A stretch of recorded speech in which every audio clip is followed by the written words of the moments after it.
আসন্ন বিপিএলে জাতীয় দলের সাবেক অধিনায়ক মোহাম্মদ আশরাফুলকে নিয়ে চলছে নানা আলোচনা-সমালোচনা। এ নিয়ে গণমাধ্যমগুলোতেও কৌতূহলের শেষ নেই। তবে নিয়ম অনুযায়ী এবারও বিপিএলে খেলতে পারছেন না সর্বকনিষ্ঠ এই সেঞ্চুরিয়ান।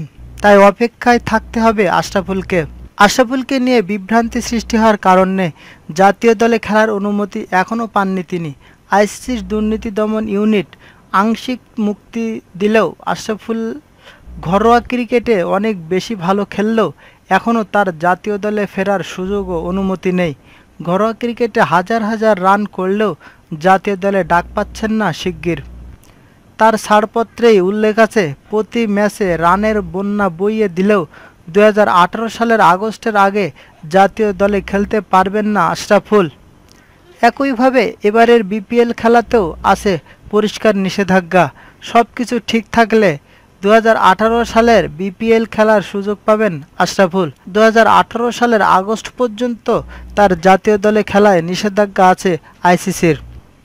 সাবেক এই অধিনায়ক বলেন, আসলে আমাকে আইসিসি যে গাইডলাইন দিয়েছে সেখানেই পরিষ্কার ব্যাখ্যা আছে আমি কি করতে পারবো আর কি করতে পারবো না।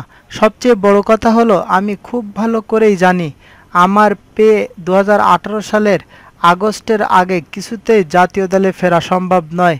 ঘরের ক্রিকেটে হাজার হাজার রান করলেও না। আর বিপিএল খেলার ওপরও আছে পরিষ্কার নিষেধাজ্ঞা। এবার নয়, আগামী বছর মানে 2018 সালের বিপিএলে খেলতে পারবো। আশরাফুল আগেই আইসিসির কাছে তার করণীয় কী হবে তা পরিষ্কার ব্যাখ্যা করেছেন। সেটির বাইরে যেতে পারবেন না তিনি। তার কথায় আইসিসির কাছে রীতিমতো শপথ করা আছে, আমার যেসব শাস্তি এখনও বহাল আছে তা কিছুতেই কমানোর বা পুনর্বিবেচনার আবেদন করা যাবে না। সেই শর্ত মেনেই আমি ওই চুক্তিতে স্বাক্ষর করেছি। এখন নতুন করে জাতীয় দলে ফেরার সুযোগ আর এবারের বিপিএল খেলার অনুমতি চাওয়ার অর্থ ওই চুক্তি লঙ্ঘন। সেটা আমার জন্য হিতে বিপরীত হতে পারে এবং হবেও।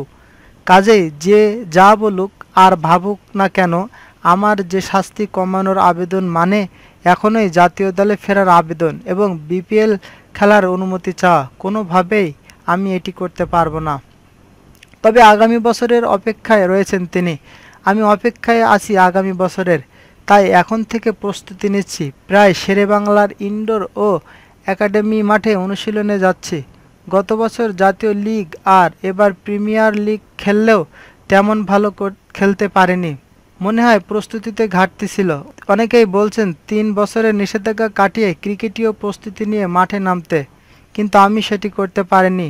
সে বোধ ও উপলব্ধি থেকেই এবার অনেক আগে থেকেই প্রস্তুতি শুরুর সিদ্ধান্ত নিয়েছি। আশা করছি দীর্ঘ সময় নিবিড় অনুশীলন করতে পারলে আগামী বছর পারফরমেন্স হবে আরও ভালো। আমার বয়স 33+।